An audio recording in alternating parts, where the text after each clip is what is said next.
আরে আমি কি বলবো, এগুলো কি অন করা আছে? আচ্ছা, আমি প্রথমত অসম্ভব ভালো একটা ছবি দেখে বের হলাম, যে কারণে আমার কাছে মনে হচ্ছে যে আমি এখনো বলবার মতন একটা সিচুয়েশনে নাই, যে কারণ এটা আমি জানি ছবিটি আমরা শুটিং করেছি, এটা শুটিং হচ্ছে, কিন্তু তারপরেও যেটা বলবো যে ছবিটা আমাকে এত ইমোশনালি কানেক্ট করেছে, কিন্তু আমার মনে হয় প্রত্যেকটা দর্শককেই সেইভাবে করবে। আপনারা সবাই খেয়াল করে দেখবেন যে ছবিটা দেখে বের হবার পরে কিন্তু আমরা সবাই একটু চুপ, আমার মনে হচ্ছে, মানে খুব কথা বলবার মতন অবস্থায় আমরা নেই। তারপরে বলতে হয় যেটা প্রথমে আমি আসলে পুরো টিমকে অনেক অভিনন্দন জানাই। বের হবার সময় আমরা হুড়োহুড়ি করে বের হলাম, কিন্তু আসলে লাস্টে যাদের নামগুলো দেখলাম আমি সবসময় ট্রিবিউট দিতে চাই, বা তাদের কথা আমি সবচেয়ে বেশি বলতে চাই, যে যারা এই ছবিটি বানিয়েছে, এত ভালো একটা ছবি বানাবার পেছনে যারা ছিল। আর তারপর ডিরেক্টর শঙ্খ, সে অসাধারণভাবে মানে বুনট করেছে গল্পটা, ছবিটা। কিন্তু আমার কাছে মনে হচ্ছে যে এই ডিরেক্টর বারবার তার চরিত্রগুলোকে একটু বেশি বিপদে ফেলতে ভালোবাসে। এটা বোধহয় ডিরেক্টরের, আমার মনে হচ্ছে এটা ডিরেক্টর এই স্ট্র্যাটেজিটা বেছে নিয়েছে। এবং যে আমার পাশে দাঁড়িয়ে আছে, মানে আমি ওর অভিনয়ের ভক্ত, আমি কিন্তু ওর অভিনয় সবসময় দেখি, মানে আমার খুব কম দেখা হয়, কিন্তু তারপরেও আমি যা দেখি ওর অভিনয়গুলো আমি দেখি, কারণ আমি ওর গ্রোথটা প্রথম থেকে খুব খেয়াল করছিলাম। এবং আমার কাছে মনে হচ্ছে, অনেকে বলেছি যে ওর আরও আগে কাজ করা উচিত ছিল, ওর আরও আগে ছবি করা উচিত ছিল, মেজাবিনের কথা বলছি, কিন্তু ও এমন একটা পরিপক্ক সময়ে এসে অভিনয়টা করেছে, এবং এমন একটা ছবি দিয়ে আমার মনে হয় মানুষ হিসেবেও একটা একটা জার্নির প্রয়োজন আছে, এবং সেই জার্নিটাও কমপ্লিট করেছে।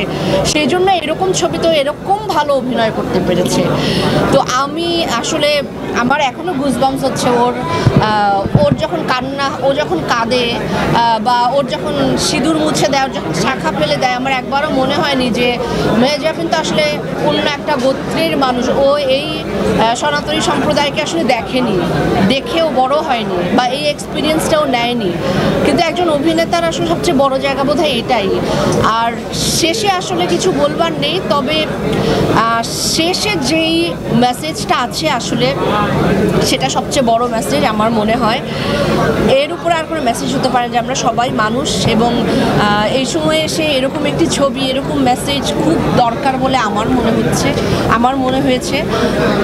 ডিরেক্টরদেরকে অসম্ভব ধন্যবাদ এরকম একটা সুন্দর একটা ছবি উপহার দেওয়ার জন্য, এবং আমার মানে যারা প্রোডাকশনটা করেছে তাদেরকে ধন্যবাদ, এবং সবচেয়ে বেশি ধন্যবাদ দিচ্ছি আমি এই ছবির প্রত্যেকটি মানে অভিনয় শিল্পী যারা আছেন, অসাধারণ অভিনয় করছে। রিজভি, মেজাবিনের কথা তো আলাদা করে বলবো, ওটা আমি বলছি পরে, কিন্তু রিজভি থেকে শুরু করে সমস্ত চরিত্র, হ্যাঁ সম্রাট, সবাই মানে বিশেষ করে, ওর নাম সম্রাট না, সম্রাটকে আমার এত বিলিভেবল লেগেছে।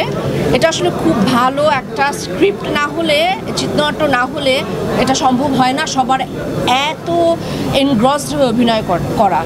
ছবিটি অসম্ভব এনগ্রসিং, এবং আমি যতক্ষণ সিটে বসেছিলাম আমি দর্শক হয়ে দেখেছি, এবং আমার কাছে মনে হচ্ছিল যে এরপর কী হবে। আমি কিন্তু চোখ ব্লিঙ্ক করতে পারছিলাম না। আমাকে পাশে পপকর্ন দেবার জন্য বলছিল যে পপকর্ন এনে দিব, আমার মনে হচ্ছে না এই ছবি আমি পপকর্ন খেতে খেতে দেখতে পারবো না, আসলে দেখা যাবে না। আর সবশেষে আমি মেহজাবিনের কথা বলবো, যার মালতীর কথা বলবো। ইনফ্যাক্ট আমার কাছে এখন ওকে মালতী হিসেবে আমি ওর জার্নিটা আবার শুরু করবো, এবং আমি চাই যে ওকে আরও এরকম খুব অর্থবহ ছবিতে আমি আরও এরকম দেখতে চাই, অনেক বেশি দেখতে চাই। কারণ ও যা এক্সপিরিয়েন্স, আমি বারবার এটাই বলছিলাম যে ও কবে এত পরিপক্ক একজন অভিনেতা হয়ে দাঁড়িয়েছে আমি নিজেও বুঝতে পারিনি, কিন্তু আমি ওর গ্রোথটা আমি সবসময় খেয়াল করতাম। অসাধারণ করেছে, এবং আমি ওর তো একটা ফ্যান ফলোয়ার্স আছে। এছাড়া আমি বাংলা ছবির যত দর্শক সবাইকে বলবো, আপনারা হলে এসে ছবিটি দেখেন, আপনারা এনজয় করবেন, আপনারা এন্টারটেইনও হবেন, কারণ দুঃখ, কষ্ট, আনন্দ সব কিছু দিয়ে কিন্তু এন্টারটেইন হওয়া যায়। আমি বাংলা ছবি সবাই দর্শকদেরকে বলবো যে আপনারা হলে এসে ছবিটি দেখুন। সেটা আমি বলবো। মেহজাবিন অসাধারণ, I am so proud of you, মাশাল্লাহ, so proud of her. You deserve it. Thank you. Thank you.